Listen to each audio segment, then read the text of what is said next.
Oh, wait a minute. Here we go, because I got another email on what we've been talking about again, Brian. The AEW video game. Apparently, we have a lot of people in our audience that I'm not talking about just that play video, but that know some background on how they are made, marketed, interested bystanders, whatever the case. Because this is another guy. Well, he worked as a journalist, he says, in the video game sector. His name is Clark Peterson from Passaic, New Jersey. And his email begins, "Please keep my name redacted if this is read on air." Why did you just say it? Well, sorry, Clark. But no, that's not his name. I'm being a smartass. Okay. I just don't like Clark Peterson from Passaic, New Jersey. I don't know how many Clarks there are in Passaic, but anyway. Well, now, see, is that another endangered name? All right, let's get to the start of this email here and get into this thing. "I have worked as a journalist in the video game sector some years ago and would like to give you both a little more insight into why the upcoming AEW video game is shaping up to be a mess. First of all, let's talk about the biggest warning sign, the release date. Sports titles typically run a yearly release schedule. While this allows the developers to add new gameplay features and keep things fresh, the main reason for an annual release is to keep the rosters and branding up to date. This is particularly important for wrestling games due to hirings, firings, face-heel alignments, and gimmick changes. Despite their best efforts, the WWE games are often outdated upon release due to roster and presentation changes. Especially when Vince was around, probably. I can imagine when they would turn on a dime. You may think that the AEW game is protected from this somewhat, as they have not yet begun a yearly schedule, but this is not the case. The AEW game has been in the oven so long that it will include both Cody Rhodes and CM Punk. So I guess, Brian, before I go on with this, so when they build this thing, they can't just, if somebody quits, they can't just say, "Oh, okay, unplug him, take him out." It fucks the whole deal up, right? Well, I mean, technically they could, but I don't know how much it would fuck up the deal or not, but if they've been working on, let's say, a Cody Rhodes character for the game since 2020, at this point, you're going to, I mean, everything with the game is all messed up. I mean, okay, well, back to the email.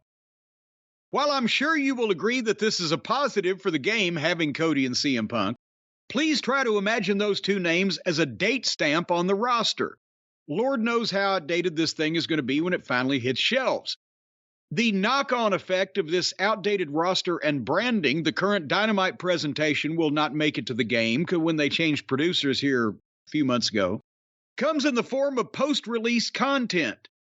As Brian explained on the latest experience, but this email is a week or two old, games can be expanded with downloadable content, giving the customer more things to do at an additional cost. If customers who buy the AEW game feel like they need to buy too many extra wrestlers just to make it resemble the current product, it could cause a lot of backlash from even the most loyal of fans. Finally, let's talk about false advertising. While games are always subject to change between builds or versions, for example, the Big Show being removed from games in the year 2000 when he was sent to OVW, the changes to violence in AEW Fight Forever may be too drastic for fans to accept. Now, y'all, the changes to the violence in the video game. Oh, my God. Now, sure, fans won't have a legal leg to stand on, but as it stands, the game is still being advertised as being incredibly gory. Why does it have to be incredibly? Is it just gory? Close enough for rock and roll? He said, despite Omega discussing the censorship changes that have been made on a podcast, the advertising has not been updated to reflect this. Therefore, many fans will still buy this game, expecting to see the same levels of bloodshed currently depicted in promotional photos and footage. So, first, this is the last line, and here I want to bring this up because first impressions are more important than ever. The TNA Impact game lacked many features that the WWE titles had included for years, and as a result, no other major TNA games were made. Even WWE is not immune to failure, they say, he says, anonymous, that is, with their 2020 release being so irreparably broken that it forced them to skip the 2021 release altogether in an attempt to recover. Holy shit. So if AEW botched their video game debut, they run the risk of killing any future sequels before they're even a twinkle in Twinkle Toes' eye. And I remember this was, obviously, I was with TNA between 2006 and 2009. And at some point before I was finished with them, possibly later in that time period, they had me stay over in Orlando one morning to go and be fitted with the stuff where they take the readings on your movements for not motion capture. I wasn't doing the goddamn moves in the ring, but like the capture of me. They scanned me to have me in a video game. You know what I'm trying to say here, Brian? Motion capture, yeah.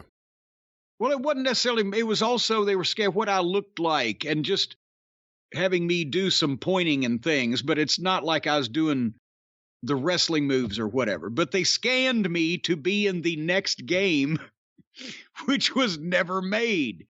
And this is more than 15 years ago, so you can imagine how dick all of I knew or gave a shit about video games. And I knew you could make a lot of money on being in the WWE one. And I knew that there was nobody making any fucking merchandise money in TNA whatsoever, so I was just grumpy about having to stay and not be able to drive home quicker. But I guess apparently the first game was shockingly for TNA not up to snuff, as Aunt Lola used to say, and they never made another one. So, but at least they got it out. They didn't call it Take Forever. It's been a disaster, I think. You know, we don't know what the end result will be, but they announced it, I think, in 2019. So they've at least been working on it since 2020. It's going to be almost 4 years soon.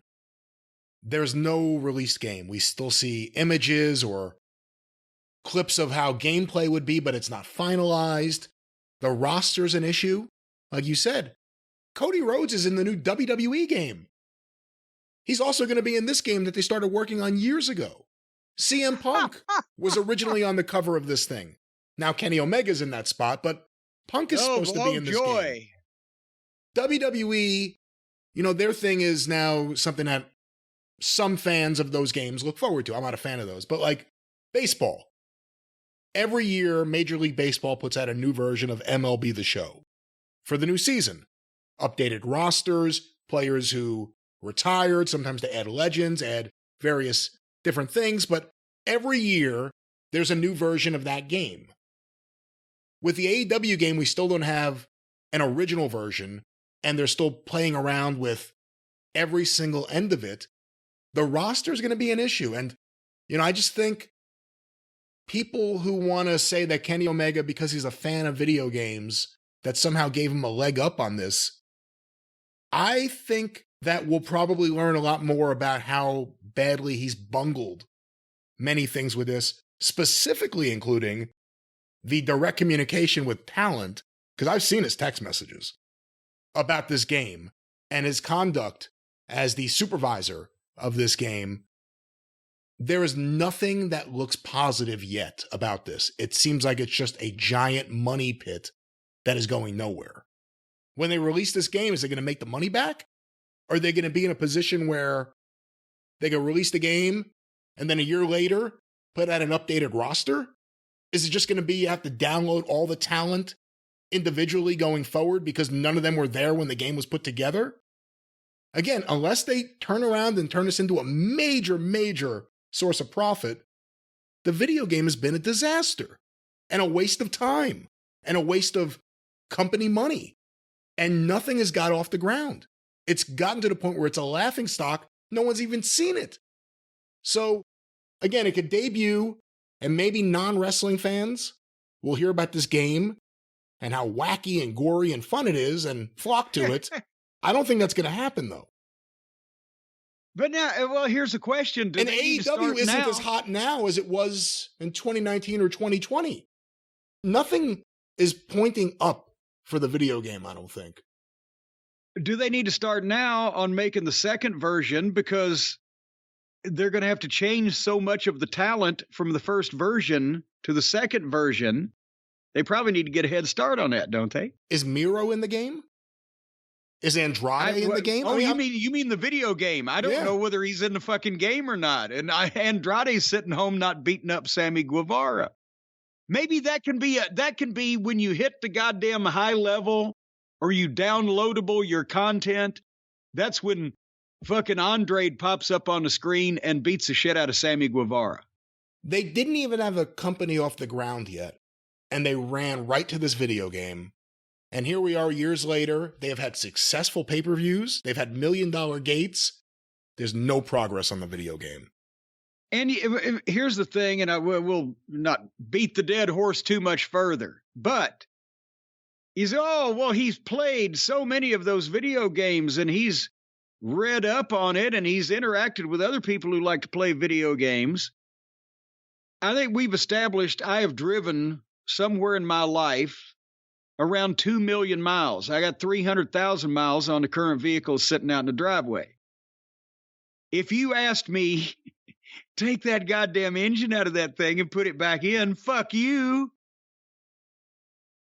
That's a whole different fucking level of involvement. And I don't believe we've heard of Kenny going to goddamn computer school for fucking building video games. Just twiddling his joystick. But that's the other thing. And again, taking any of your personal feelings about Omega out of it, we have not heard a single positive thing about his work on the video game from people that we've spoken to who would be of the know, or in the know, I guess we should say.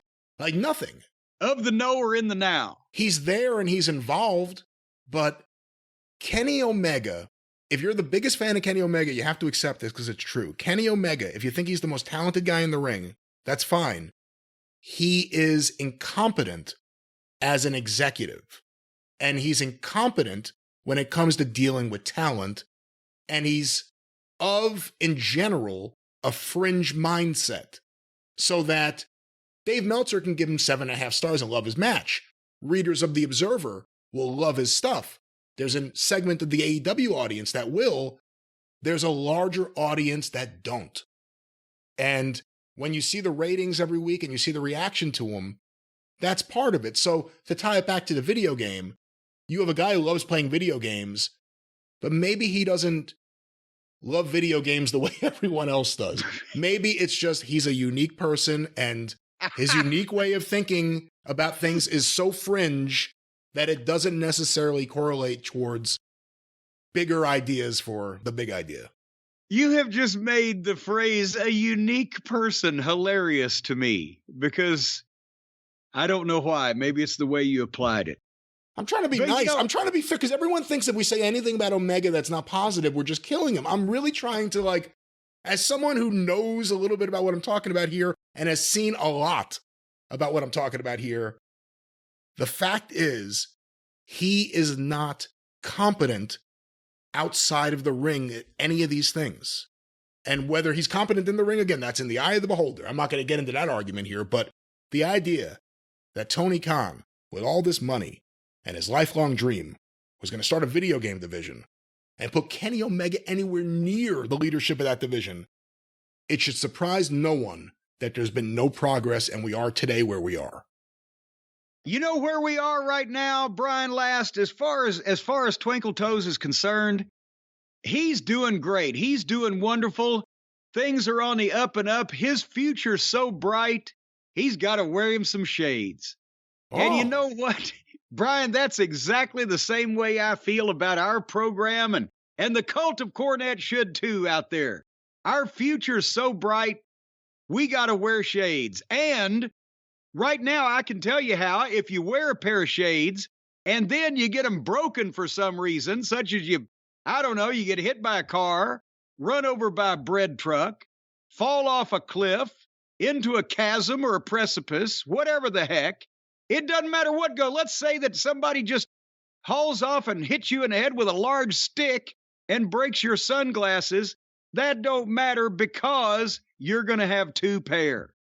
And it's all thanks to our friends at Shady Rays. That's why I mentioned Melancholia, the Featherbottom's cousin, the other day, because this is the perfect deal for her with that conjoined face situation. She's got 4 eyes, so she needs 4 lenses. Well, what you got going on here, you're covered with Shady Ray no matter which way you turn, so to speak. Because, first of all, the Shady Rays are durable to begin with, and it's hard to break them, even if you try. We don't encourage you to let a safe fall on your head, but if you're walking down a city street, anything could happen. The Shady Rays have polarized lenses. You get crystal clear vision, strong sun protection, but every pair of Shady Rays is backed by their industry-leading lost and broken replacements program. If you break or lose your pair, the second you take them out of the box or whenever, they will send you a replacement pair for free. That's a great deal. That is a great deal. Lost and broken replacements. Now, let's say that you yourself are replaced and you're lost and broken. You're wandering the streets. They're not going to replace you, but they'll replace your fucking sunglasses because they're not happy unless you're happy. What kind of example is that to use? I'm saying, Right. if you get replaced in your job, if you get replaced in your marriage or your love affair or whatever, you're just going to be a walking around moping motherfucker. But if you break your sunglasses, then they'll replace those free, just like that. And they're not happy unless you're happy. So you need to be happy. They'll give you 30 days to try these out. If you don't like them, you could exchange or return them for free. That's amazing right there. And the Shady Rays Impact Program works with nonprofits worldwide to make an impact on the lives of children and young adults. They build play sets for pediatric cancer patients. They create adventures for young adults with MS. Well, fuck, I don't even want them to send me the sunglasses. I just want to send them the money. These are some good people. That's right. But get the sunglasses because they're worth it and they're great. Well, especially if you're going to go out in the sun. Well, then you got to do something. As a matter of fact, I'd get numerous pairs and put them all over your body because the fucking sun causes skin cancer. You never know what's going to happen when you're exposing parts of your body. Just cover yourself in Shady Rays. Let's just make sure we specify, sort of like ladies. a hazmat outfit. Well, no, it won't work like that. If you put sunglasses all over your body, it will not do anything to protect your body. So let's not go with that as a suggestion or as something that would actually help any of the listeners. All right, don't go out in the sun, people. Just stay away from the sun. Well, I didn't say that.